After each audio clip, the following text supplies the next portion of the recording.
Hello friends, कैसे हो आप सब। आई होप आप सब अच्छे होंगे और आप देख रहे हैं सरिता राजपूत यूट्यूब चैनल।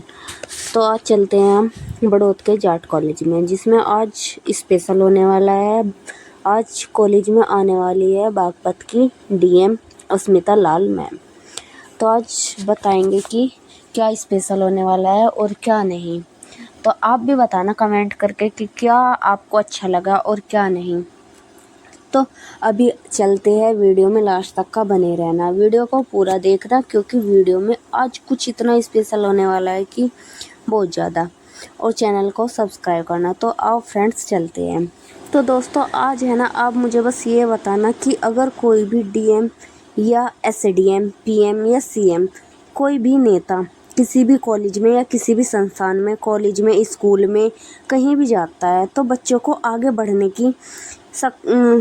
बढ़ने की और नारी सशक्तिकरण के लिए, महिलाओं को सुरक्षित करने के लिए अग्रसर किया जाता है और उन्हें लाइफ में आगे बढ़ने के लिए शिक्षा दी जाती है। बट आज ऐसा नहीं हुआ, क्यों? तो आप भी मुझे प्लीज़ कमेंट में बताना, कमेंट सेक्शन में कमेंट करना, और कि आप कोई भी भी बताना अधिकारी आए कॉलेज में या कि आपको स्कूल में कैसा लगा, अच्छा तो लगा या उन्हें नहीं। ऐसा स्टूडेंट्स की प्रॉब्लम सुनने में नहीं जाना। आखिर उन्होंने क्वेश्चन का भी जवाब मिलना ज़रूरी नहीं समझा, जबकि ऐसा नहीं हुआ।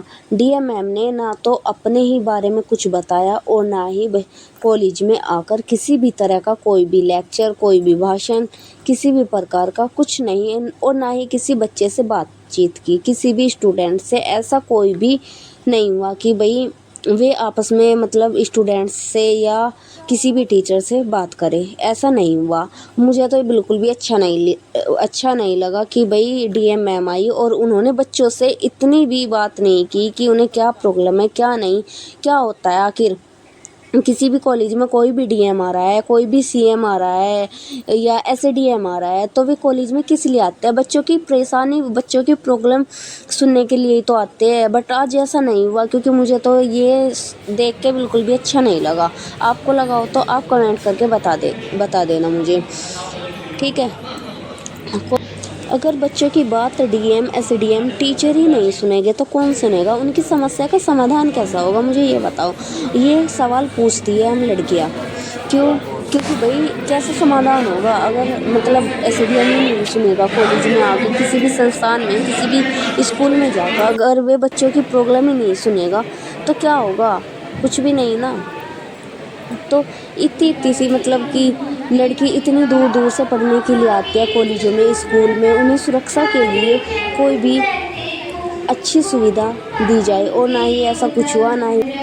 बाकी फ्रेंड्स आप कमेंट सेक्शन में बताना कि आपको अच्छा लगा या गलत। बोलते हैं बेटी बचाओ बेटी पढ़ाओ, ये नारा लगाते हैं कि भाई बेटी बचाओ बेटी पढ़ाओ। बेटी कहाँ से बचाए और कहाँ से पढ़ाए? इतनी शिक्षित होने के बावजूद भी इतने केस आते हैं। मतलब अभी भी आ रहा था, एक मनीषा का केस आ रहा था, उसके 2 दिन बाद ही दिल्ली में केस आया लेडीज़ का कि दहेज के ऊपर मार दी गई है। क्या सुरक्षा हो रही है लेडीज़ों की? कुछ भी नहीं।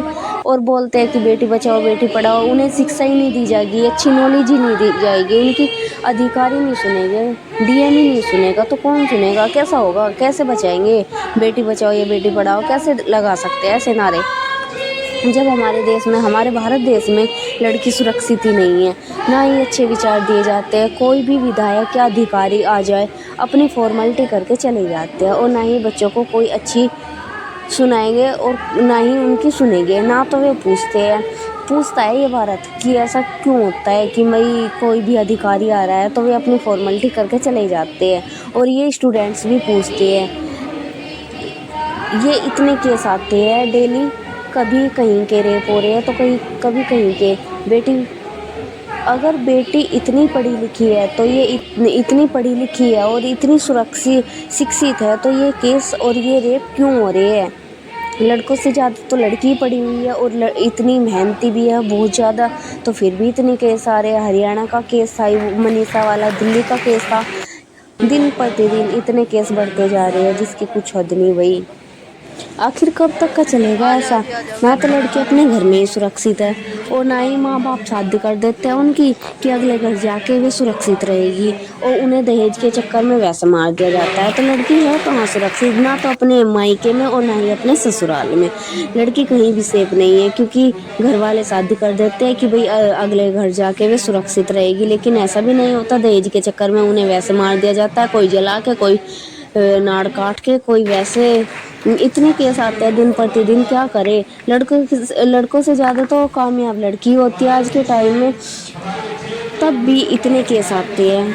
रूह कांप जाती है ऐसे सुन सुन के कि ऐसा क्यों हो रहा है। जब सरकार एक दिन में नोटबंदी कर सकती है और एक दिन में लॉकडाउन लगा सकती है, तो एक दिन और रात में ये सब रूल क्यों चेंज नहीं हो सकते? इतने रूल चेंज करती है सरकार। अपने रूल चेंज करने के लिए वो रात रात में रूल चेंज कर देती है। लेकिन अगर कोई भी क्राइम हो रहा है, कोई भी लड़की सेफ नहीं है, उनके जो क्रिमिनल है वे ऐसे ही क्यों घूमते रहते हैं पूरी जिंदगी? उन्हें क्यों सजा नहीं मिलती? ऐसे घूमते रहते हैं पूरी जिंदगी, और ना ही उन पे पुलिस कर्मचारी उनको पकड़ पाए आज तक। का बोलते हैं महिला सुरक्षित, 10 मिनट में उनको मतलब सुरक्षा प्रदान करेगी, ऐसा भी नहीं होता। वे भी इतना टाइम लगाते हैं, ना ही किसी नाम की सुरक्षा मिलती है लेडीजों को, ना ही किसी तरह का कुछ भी मिलता है। सुरक्षा के नाम पे धब्बा है एक। ऐसी सुरक्षा अधिकारियों पे वे तुरंत एक्शन नहीं लेते। महिला पावर लाइन 1090, जो महिला पावर लाइन है वो 1090 है, जो कि बोलते हैं कि अगर किसी भी लेडीज को, किसी भी लड़की को कोई भी तरह की परेशानी है तो उन्हें हेल्प तुरंत मिलती है। बट ऐसा नहीं है, अभी भी टाइम लगाते हैं, नंबर मिलाते रहो, नंबर मिलता ही नहीं है उनका। क्या हेल्प मिल रही है, क्या है? आज कॉलेज में डीएम मैम आई है और मुझे बिल्कुल भी अच्छा नहीं लगा, और मैं यही पूछना चाहती हूँ मतलब अपने यूट्यूब फैमिली से, आप सब बताना कि मतलब कॉलेज में अगर डीएम आ रहा है, कोई भी सीएम आ रहा है, उन्हें बच्चों को इतना तो बोलना चाहिए, इतना तो बताना चाहिए कि अपने बारे में बताओ। उनको इतनी अच्छी नॉलेज दो कि भाई तुम यहाँ इस मुकाम तक का किस तरह से आए। उनको अच्छी नॉलेज दो जिससे वे आगे बढ़े, उन्हें अच्छी शिक्षा मिले। लेकिन आज ऐसा नहीं हुआ। क्या फ़ायदा है ऐसे डीएम आने का, ऐसे सीएम आने का, ऐसे पीएम आने का? और क्या फ़ायदा है ऐसे डीएम आने का? कॉलेजों में क्यों आते हैं वे? अगर वे बच्चों को इतना ही नॉलेज नहीं देंगे तो क्या फ़ायदा डीएम आने का, ऐसे डीएम आने का? बिल्कुल भी, मुझे तो बिल्कुल भी अच्छा नहीं लगा। आपको लगा हो तो आप कमेंट करके मुझे भी बता दियो कि आपको अच्छा लगा है या नहीं लगा। यानी हमारे जैसे माध्यमिक स्कूल हैं उनमें भी ऐसे कोर्सेज शुरू किए जाए। हालांकि सरकार कर रही है, समय समय पे बहुत प्रयास किए गए हैं, किंतु आगे भविष्य में, क्योंकि हमें 2047 तक अगर विकसित बनना है तो हमारे पास टेक्नोलॉजिकल पावर होनी चाहिए, विशेष रूप से जो निजी स्तर से चलनी चाहिए वो। अगर हम माध्यमिक स्तर, उच्च स्तर, सभी जगह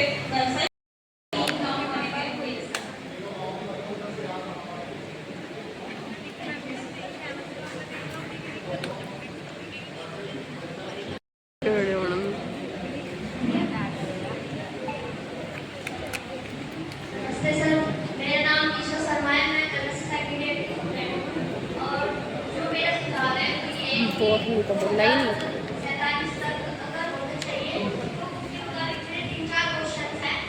मतलब सबसे पहले तो जो स्कूल वगैरह हैं इनमें साइंस का पाठ्यक्रम को लाना चाहिए।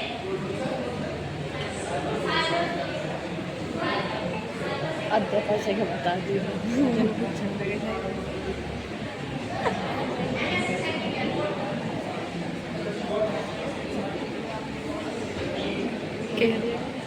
हरियाणा में मनीषा का केस आया था, तो उसके अकॉर्डिंग अगर देखा जाए तो संसद के चलते कि हर जो मतलब बस स्टैंड है या फिर हमारे कार्य क्षेत्र है, बाजार वगैरह है, पार्क है, इन सभी जगह सीसीटीवी कैमरे होने चाहिए, ताकि अगर ऐसा केस आए तो मतलब उसमें पकड़ा जाए।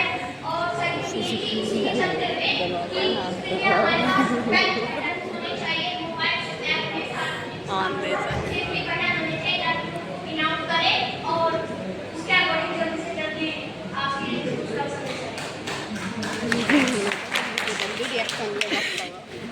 आधी बात बोली। और सर मैं तो आपको पढ़ लेगा।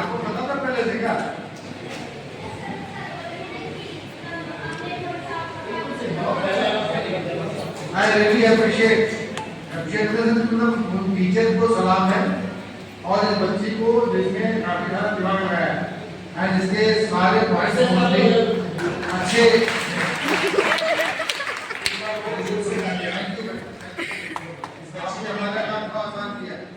सर मेरा नाम आकाश कुमार है, मैं बीएससी एग्रीकल्चर थर्ड ईयर का छात्र हूँ और मैं तेरी सारी बात सुनी जाओगी, दिक्कत न ले।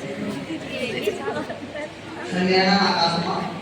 हमारे बीच आने वाली है अब डीएम मैम। देखो आप भी हमारे बीच आ चुकी है डीएम मैम और स्वागत हो रहा है इनका। अच्छी बात है, स्वागत होना चाहिए डीएम मैम में, रेस्पेक्ट मिलनी चाहिए।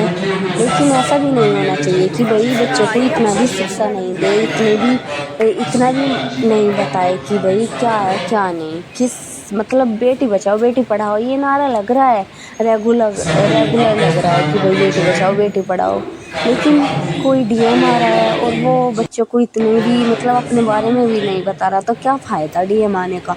किस लिए आते हैं डीएम?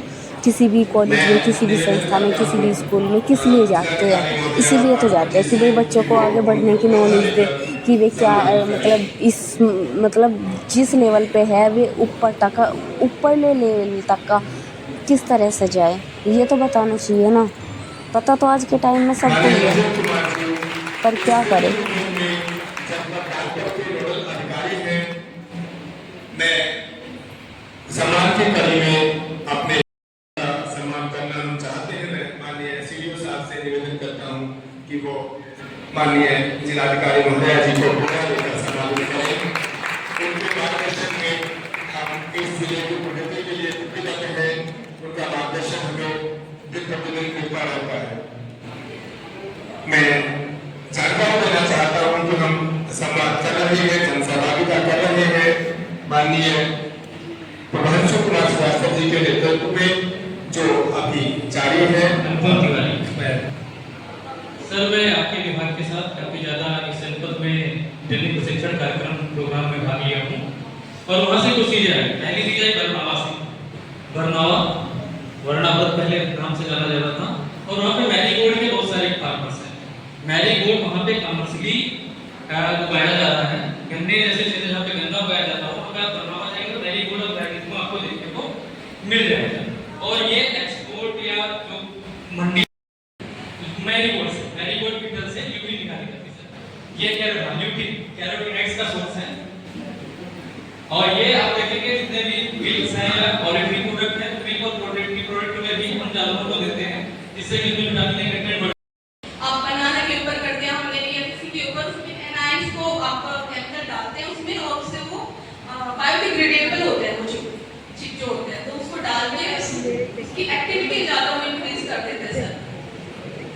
एक्टिविटी वो जो लिथार्जीनेस होती है उसको रिड्यूस कर देता है बॉडी को सारे के सारे। और sir that are so dangerous for us क्योंकि क्या होता है कहा जाता है कि कोई भी चीज इतनी वाइट नहीं हो सकती है except natural thing that is the water.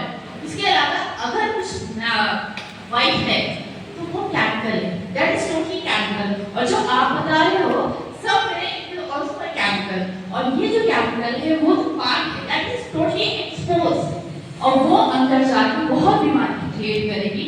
इस वजह से इनफैक्ट मेरी सेफ की मुहिम है कि आप घर के कॉटन पैड यूज कीजिए गंदे कपड़े certain levels to reduce the burdens of our district hospitals. And second one is our government, it is my humble request to invest in R&D sectors. We have to prepare some indigenous vaccines as we have all know that we undergo while away from the education part. One of my suggestions is we can aspire for village tourism. जैसे Airbnb का culture है, आप मेघालय में जाए तो गाँव में आपको विलेज टूरिज्म मिलेगा। बहुत बड़ा पोटेंशियल है बागपत के गाँव में, पर उसके लिए सिक्योरिटी, ट्रांसपोर्ट उस पर थोड़ा काम करने की जरूरत है। तुम रहेगी कि नहीं? साइंस का स्टूडेंट हूँ, मैंने पहले कह दिया था कि अभी जो करंट प्रॉब्लम्स उसको हम डिस्कस नहीं करेंगे, पर एम करते हैं कि 2047 तक हमारा साइंस का और he can perform by himself also. उसने demonstrative lectures are there, demonstrative animated demonstrations are there, so that he can perform. This is the very best method to reach each and every school in a very minimal way, ताकि बच्चा virtual lab से he can perform his talent without using capsules. So this is the best solution I think. Thank you, sir. Anybody else? कोई बताओ यार। मैं इसमें कुछ बात करना चाहता हूँ। आपने अनअकैडमी वाले देखा होगा तो मैं सरकारी स्कूल में पढ़ाई किया बिहार बोर्ड में, और रुचि बहुत ज़्यादा थी, उत्सुकता बहुत थी, तो खुद अपने लेवल पे मैंने खोजता रहता था कि इसी कंसेप्ट को कैसे क्लियर करें, क्या करें। उसी दरमियान मैंने 10th जब पास किया तो दुनिया की जितनी किताबें थी पोस्ट ग्रेजुएशन लेवल का 10th 11th और मैंने सभी चीजों पर अंडरस्टैंडिंग दी डिवाइड है, उसके बिना आप एक्सपेरिमेंट करके करेंगे क्या सीखेंगे? केवल आप नोट बनाएंगे। I have seen many practical. दूसरा जो एक और कमेंट, इसकी जो मूल है, मूल तत्व को हम पकड़ नहीं पा रहे हैं। There are number of internet colleges, number of degree colleges, number of institutions. केवल वहां की क्वालिटी, जो रियल में जो क्वालिटी की बात होती है, उसकी इंग्रेडिएंट को आपको फॉलो करने में आपको बच्चे भी बहुत अच्छे हैं, टीचर भी बहुत अच्छे हैं। इट्स ऑल अबाउट एनवायरनमेंट में बस इतना ही था।